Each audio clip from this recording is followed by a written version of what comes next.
Okay, coming up to 9 minutes before 10, talkSPORT Breakfast with Arnold Clark.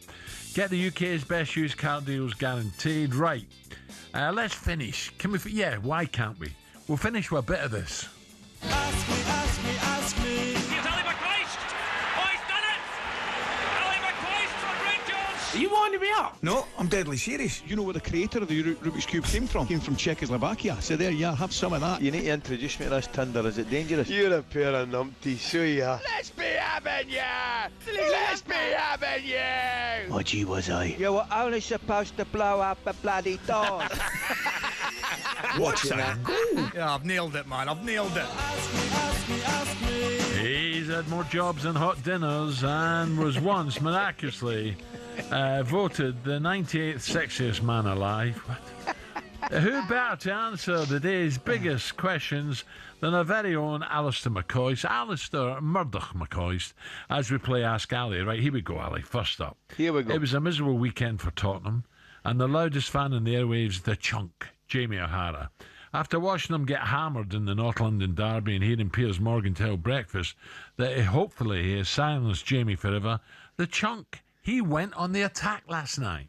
These Arsenal fans, mate, they do anything. All the stuff I keep seeing, Piers Morgan giving it large, the tifo, oh my God, what a tifo we've got. They pull one out the bag. It's bang average. I mean, come on. Whooping. Like, honest. And then I see them all in wherever that is, that archway, they're in the tunnel. Like there's some ultras and they got their masks on and they're playing the drums and all that, giving to big and singing North London Forever. And they got the masks up like there's some ultras from back in the day. You work in Canary Wharf, mate. Like, do me a favour. You're tourists. They are still cringe. They're massively cringe. That's the videos I'm seeing. It's embarrassing. Jay, there's only one video I saw, mate. Singing North London Forever like they've been their anthem for 100 years. Come on, do me a favour. Is he finally cracking? Do you know what I think? I think he's tipping. He's on the edge. As Steven Tyler from Aerosmith would say, he's living on the edge. He's nearly there. And I've got to be honest, Al, I think when Arsenal clinch the title, and I think they will, I think that's the time he might take an extended break. Do you? Aye. I think he'll probably leave the country. What we're going to do? By the way, what we're going to do if Chelsea win it? How are we going to celebrate? Celebrate. That's what we'll do. How are we going to cope with Cundy? Oh, aye. To be fair, Hey, you make a great point. Whoa. You make a great like point. Jerry Lewis on speed. Could you imagine him?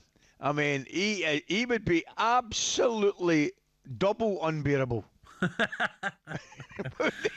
Right. Could you imagine? Can you imagine, seriously?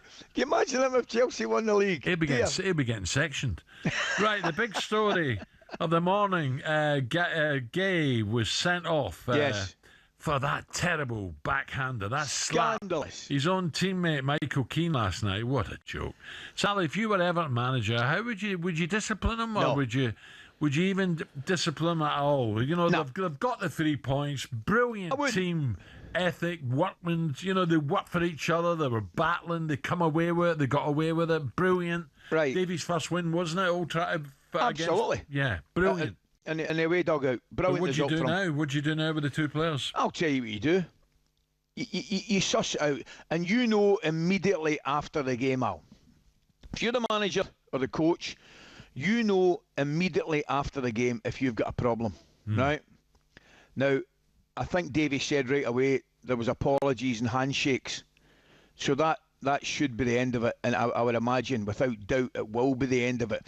But you know how sometimes, not always, sometimes, occasionally, things can fester. Yeah. And you know what it's like? It can. If you're a coach or a manager, you have to nip that in the bud immediately. But I don't think Davey will have to do that, because, as I say, I think it's dead in the water. Yeah. I think the result clearly helps that. Obviously, the most important thing is that they shake hands, whoever it is, apologise to one another, and then they get on with it. And then the next step, you get everybody in the dressing room, and you have a chat.